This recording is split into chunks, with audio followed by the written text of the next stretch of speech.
जय गजानन.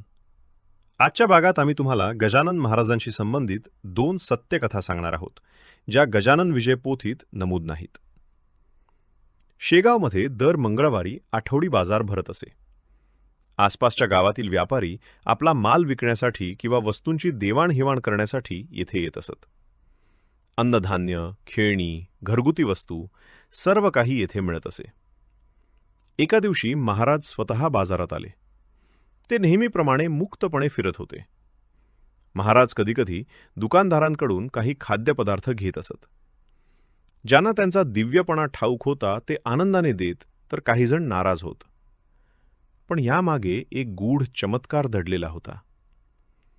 एकदा महाराजांनी गर्दीच्या बाजारात एका स्त्रीच्या दुकानातून शेंगदाणे घेतले. ती स्त्री शेगावची नव्हती आणि महाराजांचे महात्म्य तिला ठाऊक नव्हते. तिने रागाने महाराजांना सुनावले. महाराजांनी शेंगदाणे फेकून दिले आणि म्हणाले, बुरी बुरी बुरी.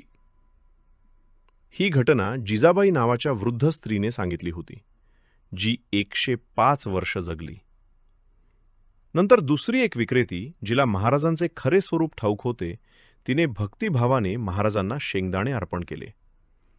महाराजांनी 2-4 शेंगदाणे खाल्ले आणि उरलेले पुन्हा तिच्या ढिगावर ठेवले. त्या दिवशी तिचे सर्व शेंगदाणे विकले गेले, पण पहिल्या स्त्रीचे काहीच विकले गेले नाही. खरे तर यश हे देणे घेणे यात नसते. महाराजांना काहीच गरज नव्हती.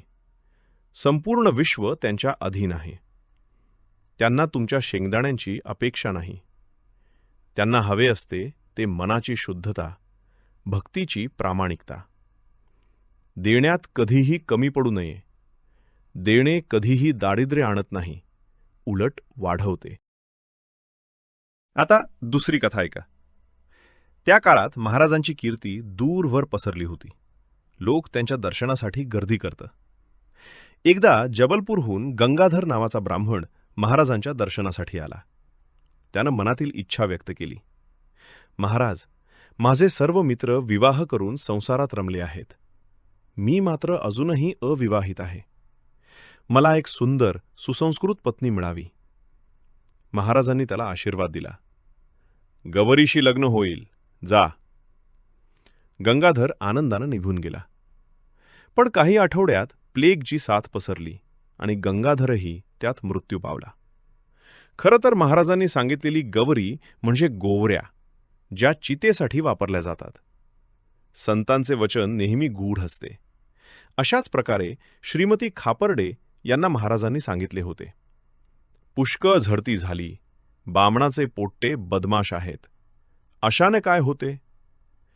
त्यावेळी कुणालाच अर्थ कळला नाही. पण काही दिवसांनी ब्रिटिशांनी त्यांच्या घराची झडती घेतली.